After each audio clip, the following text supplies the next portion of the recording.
Good morning, students, and welcome to your online class. And today we are going to start again the first topic, and but in a different way, right? And I hope that you all are doing well and take care of yourself and your family, and be positive, but in some aspects be negative also. So let's start with the first topic of our syllabus, that is Public Commission Report on Elementary Education, which is known as Kothari commission also, right?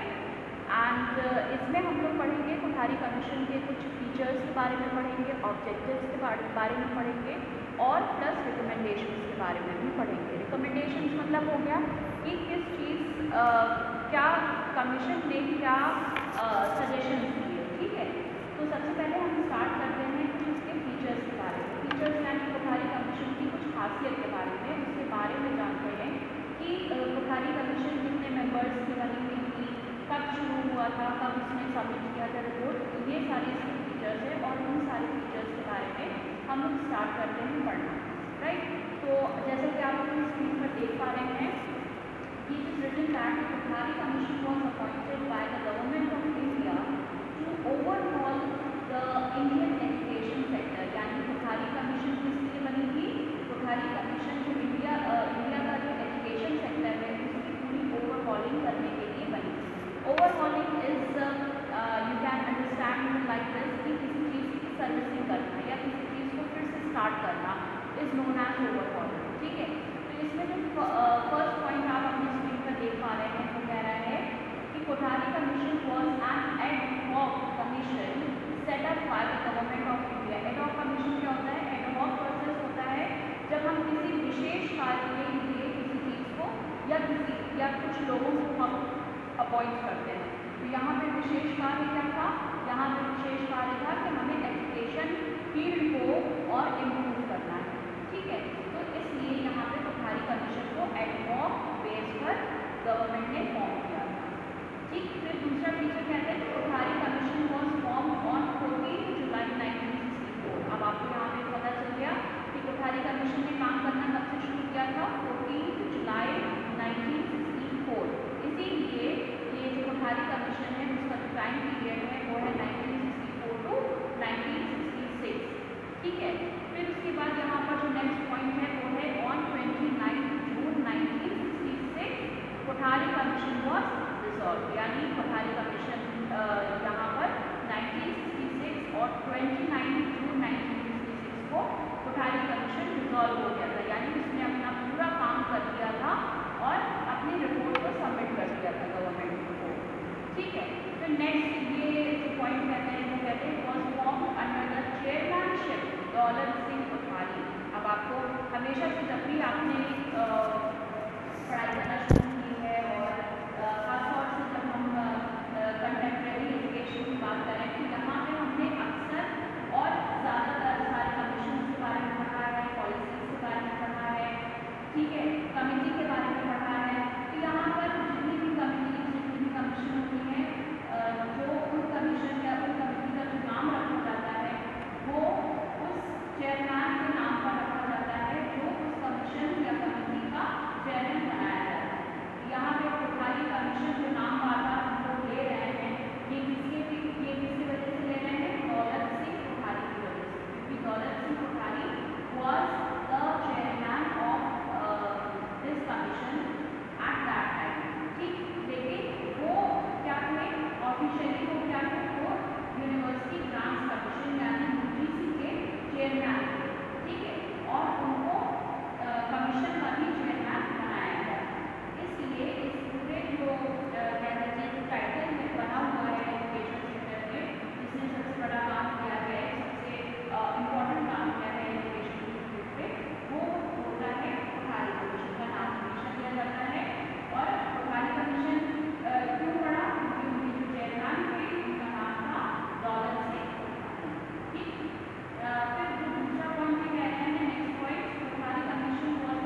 वो 20 members की बनी थी।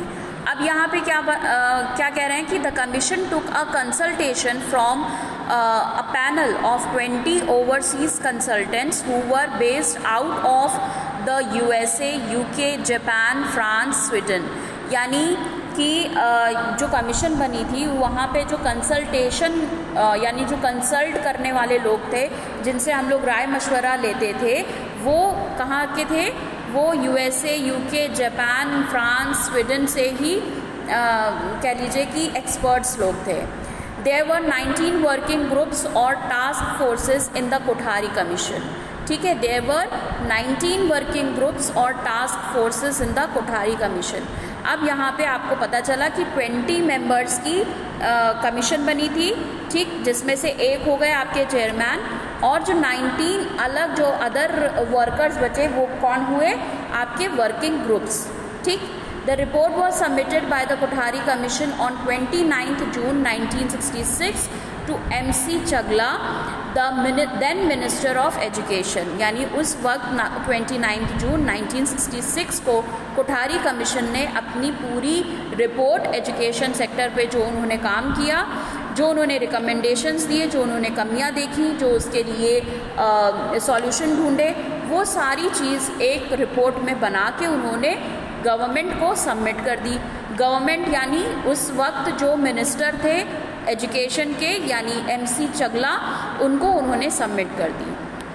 ठीक है, तो ये जितने भी पॉइंट्स अभी हमने पढ़े ये सब थे आपके फीचर्स ऑफ कोठारी कमीशन।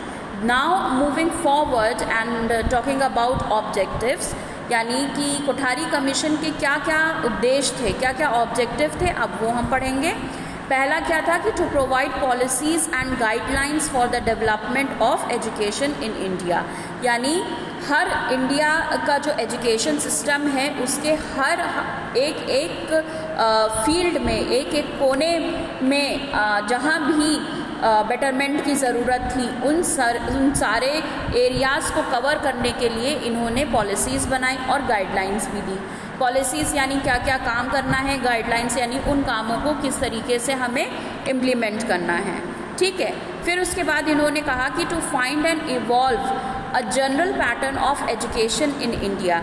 यानी जो भारत है वो एक कह लीजिए कि इक्वालिटी यहाँ पे हमेशा देखी गई है और यहाँ पे हमेशा इक्वालिटी को फॉलो किया गया है। तो इनका एक जो मेन मुद्दा था वो ये था कि अगर हम भारत में शिक्षा को इस्टेब्लिश करना चाहते हैं अच्छे स्तर पर, तो उसको एक जनरल पैटर्न पे बनाना चाहिए जिससे कि सारे वर्ग के बच्चे उस शिक्षा को ग्रहण कर सकें। फिर उसके बाद ये कहते हैं to examine every aspect of the Indian education sector. यानी इंडिया का जो एजुकेशन सेक्टर है उसके एक एस्पेक्ट को हमें अच्छे से डीपली स्टडी करना है, उनकी प्रॉब्लम्स को समझना है, and then we will be able to give the solution. तो इसलिए हर छोटी छोटी प्रॉब्लम को हमें देखना और समझना पड़ेगा। फिर ये कहते हैं although the Kothari commission was establish to review the entire education sector, two important domains were left out of its purview.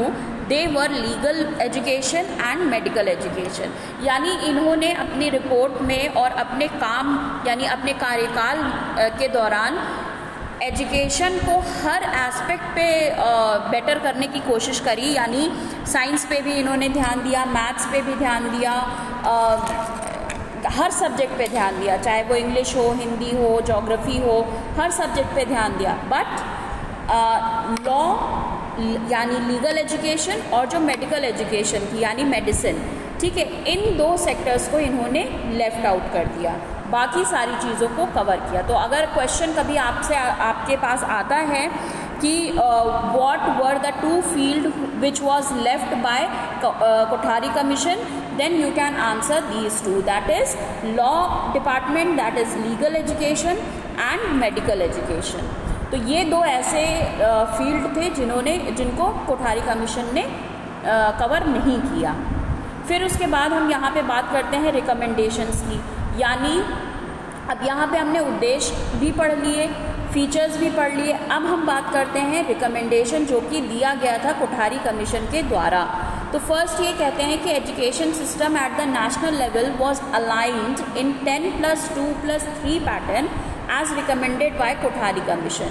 तो यहाँ पे जो 10+2+3 सिस्टम जो स्ट्रक्चर अभी तक एजुकेशन सिस्टम का चलता चला आ रहा था वो किसके द्वारा दिया गया था? वो कोठारी कमीशन के द्वारा दिया गया था। यानी 10th तक की पढ़ाई, फिर 11th-12th की पढ़ाई, फिर आपका 3 साल का ग्रेजुएशन। यानी जब आप ये 3 पैटर्न को फॉलो कर लेंगे तब आप माने जाएंगे कि हाँ आपने पूरी अपनी एजुकेशन को ग्रहण कर लिया। तो अगर आपसे ये क्वेश्चन पूछा जाए कि 10+2+3 pattern was recommended by which commission, तो you will answer that it was recommended by Kothari commission. Okay, next is one of the most important recommendations of the Kothari Commission was the National Policy on Education. The bill was passed in the Parliament under the leadership of former Prime Minister of India Indira Gandhi. ठीक, अब यहाँ पे आपको दूसरी बात भी पता चली कि किस प्राइम मिनिस्टर के अंडर कोठारी कमीशन बनी थी? तो farmer prime minister Indira Gandhi के अंडर और उनके कह लीजिए कि मॉनिटरिंग आई के नीचे कोठारी कमीशन बनी थी। ठीक है, और इनका मेन जो कह लीजिए कार्य था, जो काम था, वो ये था कि नेशनल पॉलिसी ऑन एजुकेशन पे नेशनल पॉलिसी को बनाने का इनका काम था। ठीक है, फिर ये नेक्स्ट रिकमेंडेशन कहते हैं कि it has been reported that even the national policy on education in 1986 which was formulated under the leadership of former Prime Minister of India Rajiv Gandhi was influenced by recommendations of Kothari Commission। तो इसमें ये क्या कहने की कोशिश और समझाने की कोशिश कर रहे हैं कि जब 1964 to 66 कमीशन जब बनी थी और उसके बाद जब फिर से 1986 में न्यू एजुकेशन पॉलिसी को बनाया गया, तो वो जो पॉलिसी 1986 की जो पॉलिसी बनी थी उसमें ज़्यादातर जो बातें कही गई या जो काम किया गया वो अधिकतर कहाँ से इन्फ्लुएंस होके किया गया? कोठारी कमीशन से। तो अब यहाँ पे आपको 2-3 बातें पता चली कि 1964 से 66 जो एजुकेशन पॉलिसी जो कमीशन बनी उसको हम कहते हैं कोठारी कमीशन। फिर उसके बाद नेशनल पॉलिसी ऑन एजुकेशन 1986 बनी जिसे हम कहते हैं NPE 1986। 1964 और 66 किसके अंडर बनी थी? Prime minister, former prime minister Indira Gandhi ji. और 1986 यानी NPE 1986 किसके अंडर बनी थी? Former prime minister Rajiv Gandhi. ठीक, एंड 1986 यानी NPE 1986 was fully influenced by 1964 and 66 commission, that is Kothari commission. ठीक, यानी जैसे हम कहते हैं ना कि कभी हम कोई नोट्स बनाते हैं तो हम कई बुक्स का सहारा लेते हैं, उनसे पढ़ के तब हम अपने पॉइंट्स लिखते हैं। इसी तरीके से जब NPE 1986 फॉर्म हुई तो उसने मदद कहाँ से ली? कोठारी कमीशन से। फिर उसके बाद ये कहते हैं कि एज पर recommendations of Kothari commission the education sector in India was stratified into national bodies, state bodies and central board. तो स्ट्रैटिफाइड मतलब बांट दिया जाता है। तो यहाँ पे जो नेशनल बॉडीज़ और स्टेट बॉडीज़ और सेंट्रल बोर्ड के बारे में जो आपने जाना है वो जो ये जो पार्ट्स जो डिवाइड हुए हैं, जो स्ट्रैटिफिकेशन हुआ है, ये किसके कहने पे हुआ है? कोठारी कमीशन के कहने पे हुआ है। क्योंकि किसी एक इंसान या किसी एक कमीशन के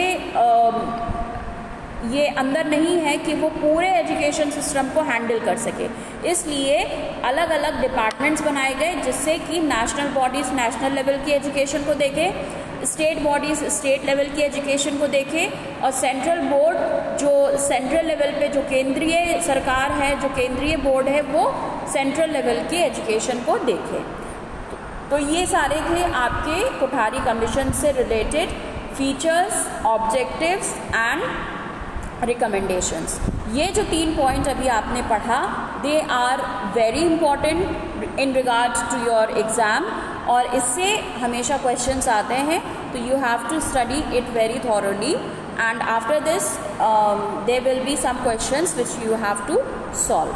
I hope that you have understood this topic. आपको समझ में आ गया होगा कि फीचर्स क्या हैं और ऑब्जेक्टिव्स क्या हैं और क्या कहते हैं कि रिकमेंडेशंस क्या हैं किसके, कोठारी कमीशंस के. ठीक, Kothari commission is your first topic of your syllabus, that is unit 1. So I hope you have all understood this topic and we will meet again. Till then, take care. Thank you, class.